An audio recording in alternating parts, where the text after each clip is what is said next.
En algunas cápsulas anteriores les he platicado cómo algunos exmandatarios de México han acudido a brujos, hechiceros y en general al mundo de lo que llamamos de lo oculto para ayudarles o en otros casos guiarles en su camino hacia la silla presidencial.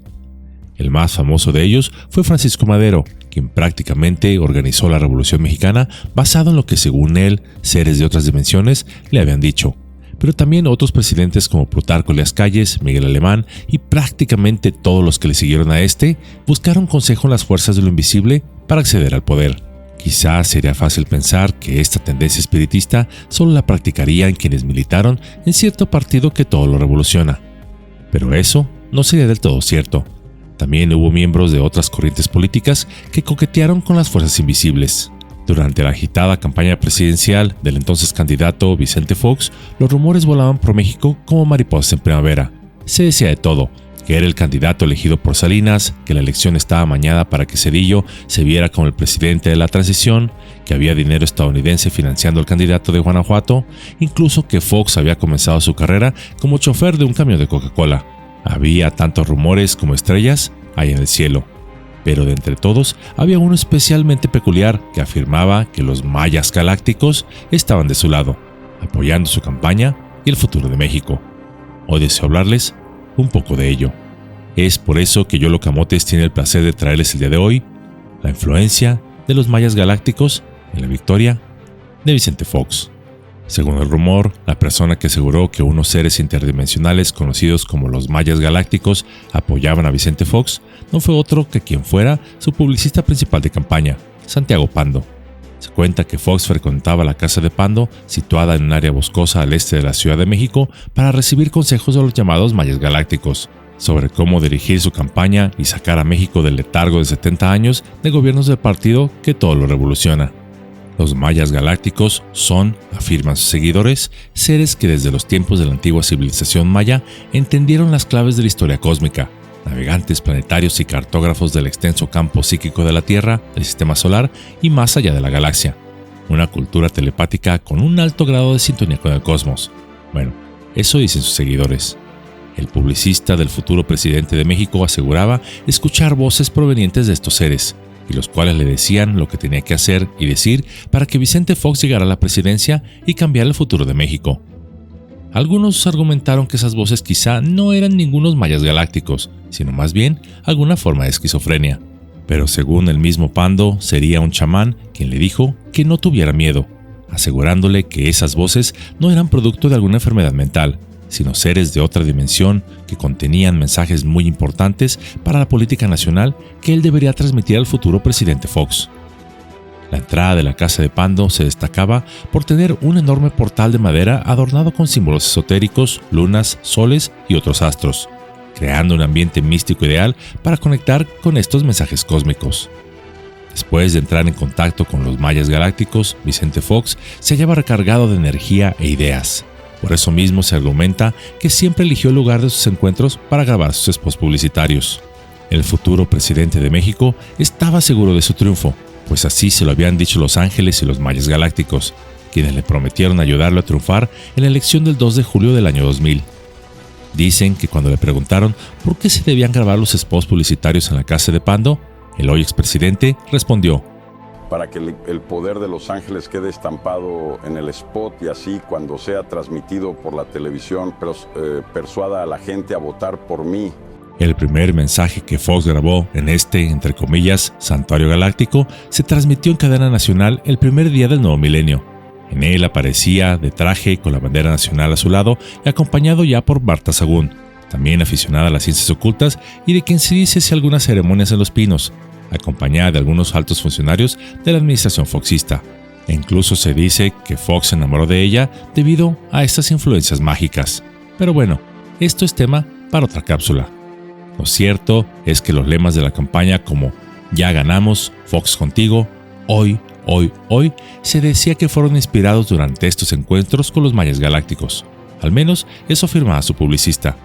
Asimismo, el día de cierre de su campaña, muy cerca de ahí se realizaban rituales que según los mayas galácticos habían dicho que eran necesarios llevar a cabo para que la gente vibrara al unísono con el mensaje de Fox y saliera a votar a favor de este.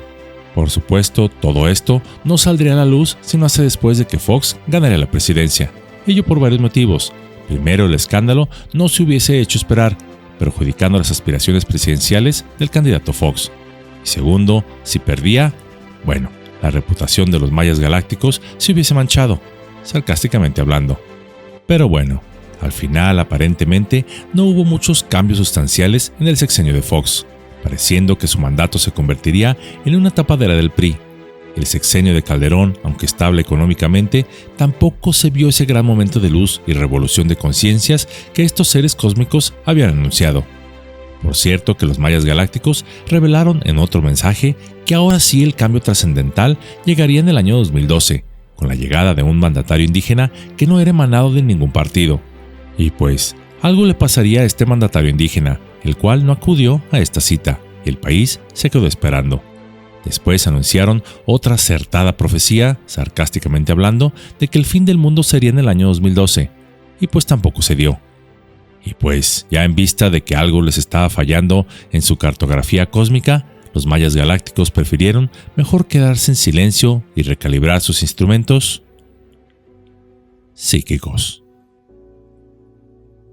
En esta sencilla cápsula vimos cómo el expresidente Vicente Fox supuestamente empleó ciertas fuerzas invisibles para acceder a la presidencia de la República.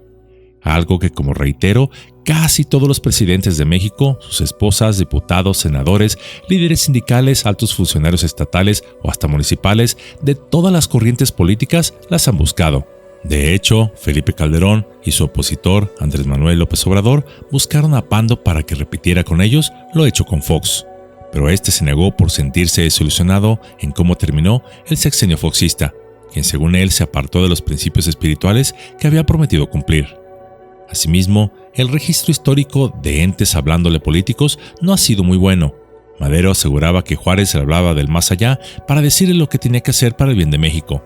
Y ya vimos cómo terminó la Revolución Mexicana.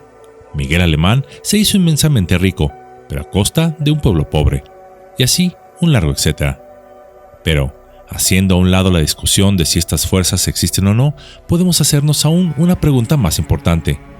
¿Por qué se nos recomienda no acudir a estas fuerzas? ¿Acaso porque algo malo pueda sucedernos? ¿Porque alguien no desea que accedamos a un poder oculto en nuestro ser? Aunque también, quien no sabe usarlas como es debido, como dicen por ahí, el que con fuego juega, con fuego se quema.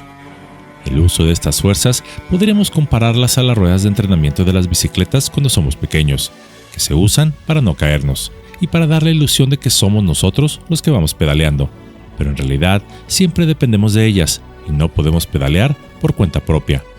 De esta manera, quien invoca estas fuerzas, en lugar de hacer a una persona fuerte, las convierte en dependientes de ellas, dejando de confiar en uno mismo, creyendo que aquello externo es lo que nos da el poder, ocasionándonos, sin saberlo, un gran daño espiritual, pues estamos buscando atajos de caminos que teníamos que recorrer para poder crecer, y sin darnos cuenta nos convertimos en esclavos de ese poder que creemos nos libera. Creo personalmente que el uso de fuerzas no visibles siempre debe orientarse hacia el bienestar y la ayuda a los demás, y no para propósitos egoístas o para causar daño.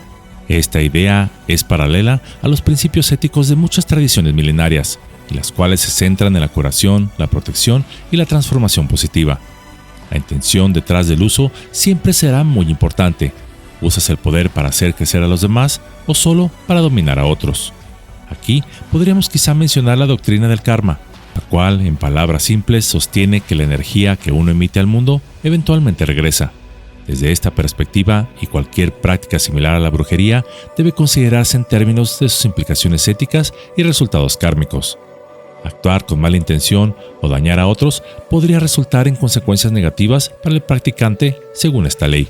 Por consecuencia, todas las habilidades nuestras, las físicas e incluso psíquicas, siempre deben utilizarse de una manera que conserven una conexión con las leyes espirituales superiores. Es decir, siempre deben ejecutarse con una orientación espiritual y no simplemente con objetivos mundanos, siendo importante siempre buscar una guía superior a nosotros mismos, positiva por supuesto, cuando se manejan esta clase de fuerzas. Pues en realidad, todos somos brujos. ¿Qué? ¿De qué hablas, Yolo? ¡Estás loco!, algunos dirán. Permítame explicarles. Así como la brujería es el arte de cambiar la realidad conforme a nuestra voluntad, quienes tienen tiempo practicándola, los verdaderos brujos, conocen la antigua verdad, que lo mágico no es algo que se encuentra fuera de nosotros, sino una parte profunda e intrínseca que vive en nuestro ser desde siempre. Somos creadores durmientes, que estamos en esta vida para despertar. No hay nadie que nos pueda arrebatar ese poder, pero solo tú decides cómo lo usas. No obstante, siempre habrá un precio a pagar. Personalmente, en mi caso, a pesar de lo que pudiera haber aprendido o sacado provecho de ello en mi caminar por la vida, he preferido dejar que mi destino esté en manos de mi creador, que se haga la voluntad de la inteligencia superior, y no la mía, pues ésta sabrá llevarme, aunque en ocasiones no me guste, por las experiencias que me ayuden a crecer, y algún día por fin, ser libre. En lugar de ser yo, con mi pesado ego, que solo me atrapa en la ilusión de un mundo material y en un poder temporal, quien tropiece todos los días, ya que la varita mágica, el caldero y los encantamientos son solo herramientas, son esas rueditas de la bicicleta, pero el verdadero poder del universo reside en el conocimiento y en nuestro corazón.